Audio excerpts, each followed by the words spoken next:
Hello friends, स्वागत है तमारू मारी गुजराती रसोई टिप्स चेनल में। तो आज આપણે બનાવીશું સુપર ટેસ્ટી રસાવાળા મગનું શાક। એના માટે આપણે અહીંયા મગને રાત પર જ પલાળી લીધેલા છે। તમારાથી રાત્રે ના પલાળાય તો તમે દિવસે ગરમ પાણીમાં 5 થી 6 કલાક પલાળી રાખવાના। તો આપણે અહીંયા તમે જોઈ શકો છો આપણા મગ સરસ પલળી ગયા છે અને તમે મગને પલાળ્યા વગર પણ બનાવી શકો છો, પણ તમારે કુકરમાં વિસલ વધારે કરવી પડશે અને તમે અહીંયા પલાળેલા હશે તો ફટાફટ થઈ જશે। એટલે આપણે અહીંયા મગને પલાળી લીધા છે। तो સૌથી પહેલા આપણે મગને અહીંયા ધોઈ પણ લીધેલા છે। તો તમારે મગને પલાળ્યા પહેલા અને પલાળ્યા પછી પણ અહીંયા તમારે ધોવાના છે। તો આપણે અહીંયા મગને બે વાર આપણે અહીંયા ધોઈ લીધેલા છે। તો આપણે અહીંયા કુકરમાં લઈ લઈશું મગને। અહીંયા બધા જ મગ કુકરમાં લઈ લીધા છે।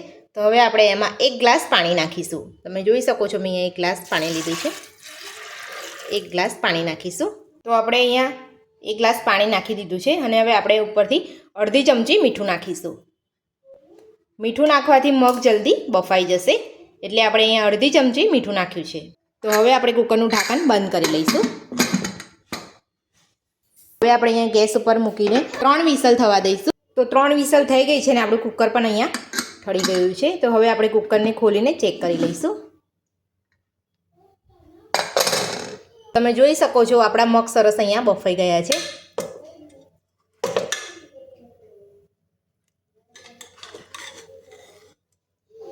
સરસ બફાઈ ગયા છે, અહીંયા દેખાય જ છે। તો હવે આપણે શાકનો વઘાર કરીશું। તો એના માટે આપણે અહીંયા 5 થી 6 મોટી ચમચી તેલ મૂક્યું છે।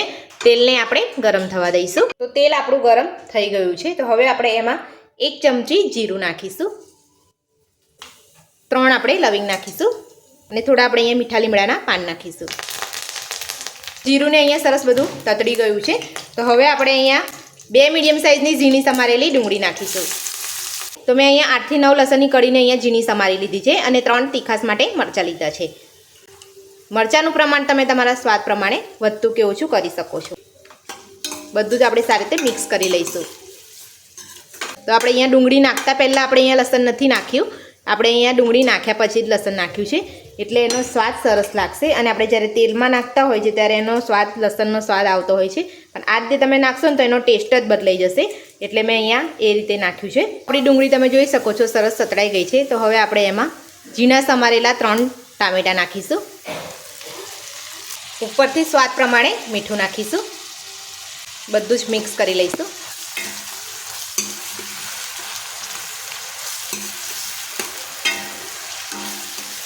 तो टामेटा ने बधुं अहींया कूक थाय छे त्यां सुधी आपणे अहींया एक झीणी छीणी लीधी छे।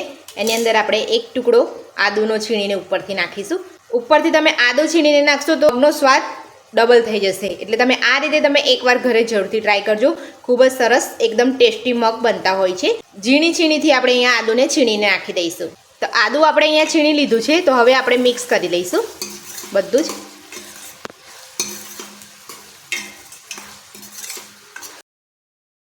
तो આપણે અહીંયા ઢાંકણ ઢાંકીને 3 થી 4 મિનિટ થવા દઈશું। તો આપણા ટામેટા સરસ અહીંયા કૂક થઈ જાય। તો હવે આપણે ચેક કરી લઈશું। જોઈ શકો છો આપણા ટામેટા અહીંયા ચડી ગયા છે ને સરસ કૂક થઈ ગયા છે અને અહીંયા તેલ પણ આપણું છૂટું પડી ગયું છે। તો હવે આપણે એમાં અડધી ચમચી હળદર પાવડર નાખીશું, અડધી ચમચી ગરમ મસાલો, 1 ચમચી ધાણા જીરું પાવડર નાખીશું અને 1 ચમચી આપણે તીખું મરચું નાખીશું। તો આપણે અહીંયા લીલા મરચાં પણ નાખ્યા છે અને આપણે અહીંયા તીખું મરચું પણ નાખીએ છીએ। તો તમને જે રીતે તીખું ભાવતું હોય એ રીતે તમારે અહીંયા મરચું વાપરવાનું છે। અને આપણે અહીંયા ટામેટા કૂક કરતી વખતે જે મીઠું નાખ્યું છે તો આપણે અહીંયા મગ બાફવામાં પણ આપણે મીઠું નાખ્યું છે। તો તમે જ્યારે અહીંયા ટામેટા કૂક કરવામાં મીઠું નાખો તો તમારે અહીંયા સાચવીને નાખવાનું છે, વધારે ના પડી જાય। અને આપણે 30 થી 40 સેકન્ડ જેટલું થવા દઈશું। તો મસાલા બધા સરસ અહીંયા ભળી જાય બધા। તો બધા સરસ અહીંયા મસાલા અંદર ભળી ગયા છે। તો હવે આપણે અહીંયા બાફેલા મગ નાખીશું।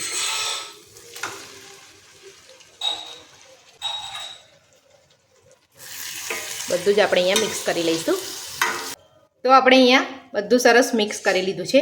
તો હવે આપણે એમાં પાણી નાખીશું। તો હું પાણી તમને અહીંયા નાખ્યા પછી કહું છું કે અહીંયા આપણે કેટલું પાણીની જરૂર પડી છે। पानी नाखीने आपणे एकवार मिक्स करीने जोई लईए छे। तो जो आपणा मग अहींया जाड़ा छे તો એમાં હજુ અડધી ગ્લાસ જેટલું પાણીની જરૂર પડશે, એટલે કે અહીંયા આપણે 1.5 ગ્લાસ પાણીની જરૂર પડશે. તો હવે આપણે એમાં અડધી ગ્લાસ બીજું પાણી નાખીશું અને બધું જ આપણે અહીંયા મિક્સ કરી લઈશું. બરાબર મીડિયમ રસાવાળા મગ આપણે અહીંયા બની જશે. એટલે આપણે અહીંયા આટલું જ પાણી નાખવાનું છે. વધારે પાણી નાખશો તો તમારે મગ પાણી પાણી લાગશે અને જાડો રસો પણ નહીં થાય. એટલે તમારે આટલું પાણી માપનું નાખવાનું છે. તો આ પરફેક્ટ માપ છે પાણીનો. તો હવે આપણે એમાં 1 ટુકડો ગોળનો નાખીએ છીએ. જો તમને ગોળ ના ભાવતો હોય તો તમે સ્કીપ પણ કરી શકો છો, અને તમારે આનાથી વધારે પણ ગોળ તમને ભાવતો હોય તો તમે આનાથી વધારે પણ થોડો ગોળ ઉમેરી શકો છો. તો હવે આપણે ગોળ ઉમેરી દઈશું અને ફરીથી આપણે ઢાંકી લઈશું. તો અને 4 થી 5 મિનિટ માટે થવા દઈશું. તો આપણે થોડા જાડા રસાવાળા મગ થઈ જાય. 3 થી 4 મિનિટ જેટલું આપણે ધીમા તાપે થવા દઈશું. તો હવે આપણે ચેક કરી લઈશું. તો તમે જોઈ શકો છો મગનો આપણે અહીંયા સરસ ઉકળી ગયા છે અને સરસ જાડો રસો પણ થઈ ગયો છે. આપણો ગોળ પણ ઓગળી ગયો છે, તમે જોઈ શકો છો. તો હવે આપણે અહીંયા 1 અડધા લીંબુનો રસ નાખીશું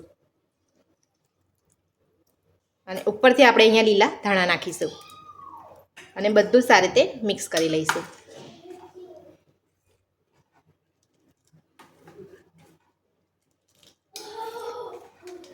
તો આપણા રસાવાળા મગનું શાક બનીને તૈયાર છે. તો હવે આપણે ગેસને બંધ કરી દઈશું અને શાક આપણે સર્વ કરી લઈશું. તો ચટપટું અને ટેસ્ટી મગનું શાક બનીને આપણું તૈયાર છે. આ શાક તમે રોટલો, રોટલી કે ભાત સાથે પણ ખાઈ શકો છો. તો ખૂબ જ સરસ લાગતું હોય છે. તો રસાવાળા મગનું શાક બનાવવાની રીત તમને કેવી લાગી મને કોમેન્ટ બોક્સમાં જરૂરથી જણાવજો. જો વિડીયો પસંદ આવ્યો હોય તો વિડીયોને લાઇક કરજો, ચેનલને સબસ્ક્રાઈબ કરજો, તમારા મિત્રોને જરૂરથી શેર કરજો.